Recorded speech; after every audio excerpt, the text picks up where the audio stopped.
je m'appelle Ouedraogo Salmata. Je viens du Burkina. Je suis là, ça fait 4 ans. Et maintenant, je suis en formation de couture. Et ma fille est toujours à l'école et bon, pour l'instant, ça va. C'est nous, dans la tradition, une femme non excisée, tu n'es pas, en fait, tu es comme une femme impure. J'ai été excisée à l'âge de 7 ans, mais je rappelle de ça comme si c'était hier. Donc, je me suis dit que plus on avance quand même, plus les gens devraient comprendre que cette pratique, en fait, on devrait quand même la tenir maintenant parce que c'est quelque chose, je vois que ça nous donne plus du mal que du bien. Mais ça continue. Quand on est une femme excisée, on a peur et on est perdu, on ne sait pas à quelle personne même parler, même si tu as des problèmes. Et j'ai pris conscience de cette pratique qui m'avait vraiment bloquée mentalement, bloquée toute ma vie, parce que j'avais peur vraiment d'en parler, parce que pour nous, c'est la religion ou c'est la tradition. Tu ne dois pas discuter, tu ne dois pas savoir pourquoi on le fait, mais on doit le faire. Bon, c'est ma vie, je connais à travers une sœur et une amie qui l'a conseillé d'aller les voir parce qu'elle elle a été victime aussi de l'excision et tout. Et elle m'a dit, tu connais pas C'est ma vie? J'ai dit non, je n'ai jamais entendu parler de C'est ma vie. J'ai dit, c'est où? Et elle m'a dit, c'est à Saint-Pierre, mais c'est une autre en fait, structure, mais qui est dans la boîte de Saint-Pierre.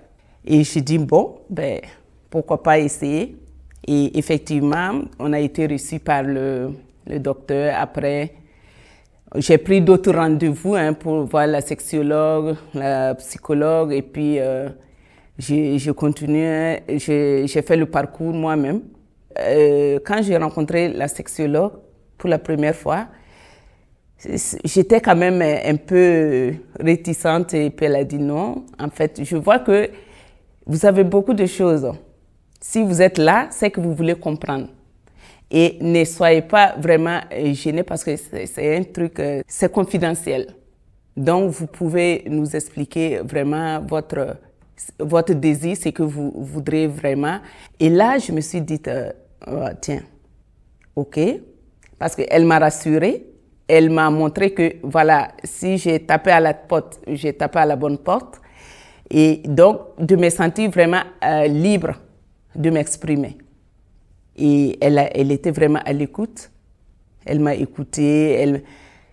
Elle m'a vraiment rassurée de tout ce que je voudrais savoir sur moi-même, sur mon corps. Et pour moi, en tout cas, ça a été comme une lumière qu'on a allumée et me dit, voici ce que vous devez comprendre. Donc, je me retrouve une nouvelle, en fait, Sally, qui, bon, je ne l'ai pas voulu, mais qui a été victime de ça. Et aujourd'hui, je prononce un cri de cœur vraiment pour mes sœurs et mes copines qui voudront vraiment découvrir, de franchir cette barrière de peur et d'aller taper à cette porte. Ils vont avoir cette lumière qu'on va les expliquer, les conduire, les accompagner. Pour avoir cette force, il faut vraiment aller à C'est ma vie. C'est ma porte que j'ai tapée. C'est ma vie, c'est ma porte de vie que j'ai tapée. Ouais. En dehors de l'excision, ça m'a ouvert vraiment plein de choses dans ma vie. Ouais. Et je suis contente. Oui.